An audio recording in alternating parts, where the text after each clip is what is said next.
Oh, geez, my cat just attacked me out of nowhere. They Lynx, do that. grow up. I'm trying to live my life here, man. Unless you're gonna jump on the podcast and contribute, let me live. Um, Seriously. right? Uh, so yeah. This actually kind of worked out for me because being the fanboy that I am. Number 12, we have Joseph Blandisi. Uh, 78 games with the Colts, but he put up 55 goals, 70 assists for a total of 125 points. Uh, Yikes.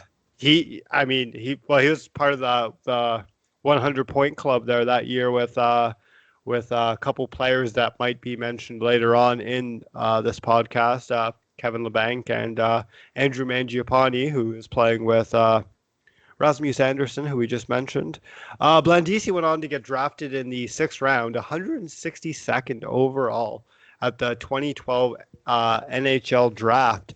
Um, and he's played for a few teams in that time.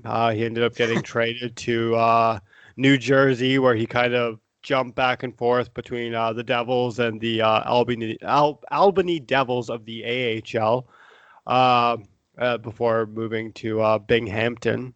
And then he got traded to the Anaheim Ducks after they were mighty and kind of did the same thing there. You love And that joke.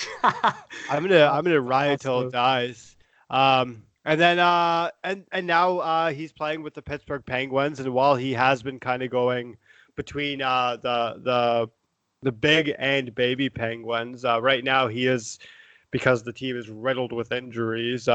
He's gotten a bit of a look, and he's been playing well actually. He scored a goal there the other night, a pretty nice, like a very Joseph Blandisi like breakaway goal. Like it kind of took me back a little bit because I don't really get to see him with those opportunities as he would have gotten back when he was in the OHL. But he 2014-15 he led the OHL in goals with 52. He went on to also be the win the Leo Lalonde Trophy, which is awarded to the Overage Player of the Year, and he made the third All-Star team. He's played a total of 96 NHL games, and he's got 30 points. So I mean, that's really not anything to sneeze at.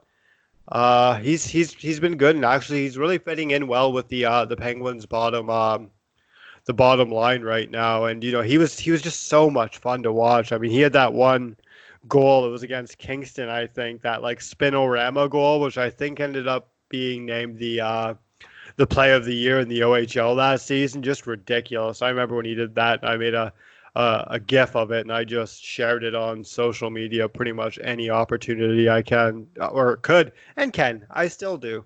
Obviously, especially with him being in Pittsburgh, but even when he was here, I've always been a big Blender fan, and it's nice to have a chance to get to still continue to watch him as much as I do. Obviously, being a Pittsburgh Penguins fan, but he was a part of some pretty good Colts teams there. Obviously, like we said, playing with Mangiapane and Kevin LeBanc. I mean, to have three guys surpass 100 points in the season is pretty disgusting, actually, Yeah, in the that's good good. sense of the term. So, but he was great with the Colts. The way the I mean, kids say it, right?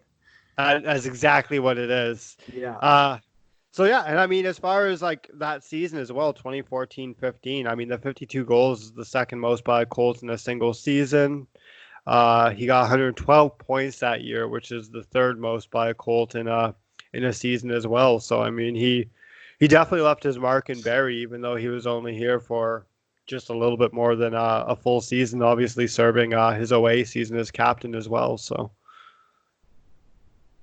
just an Nice. exciting player. I mean, he was so much fun to watch. He had such good speed, and he just always was generating something out there. So Yeah, I was there at the game when he got that his 50th goal. I think he got two in that game, maybe yeah, even three. But, he got two oh, that game.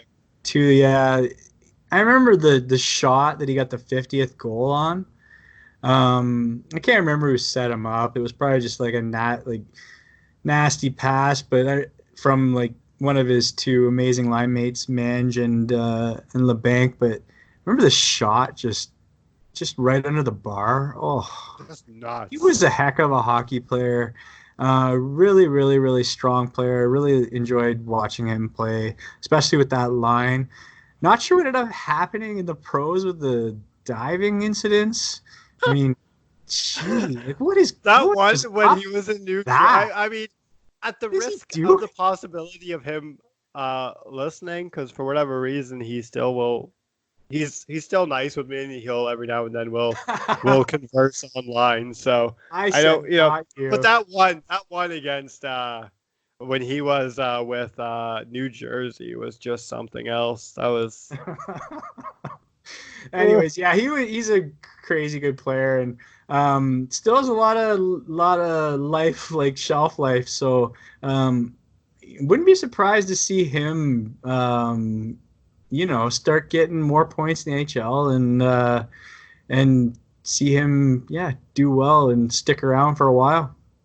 you know what I mean. He's still, like I said, he's averaging pretty much a point every 3 games. I mean, even just in a bottom line guy, I mean that's pretty decent production. So it's he's got the tools, and I mean I think if he could just kind of lock a steady role on a team, because that's kind of what's happening with a lot of these guys, where it's kind of hard when you're going up and down, like when he goes to Wilkes-Barre and stuff. Like I mean, he's putting up decent points there as well. So it's when you're going back and forth. I mean, actually, I think it was last week between going back and forth between the Pittsburgh and Wilkes-Barre.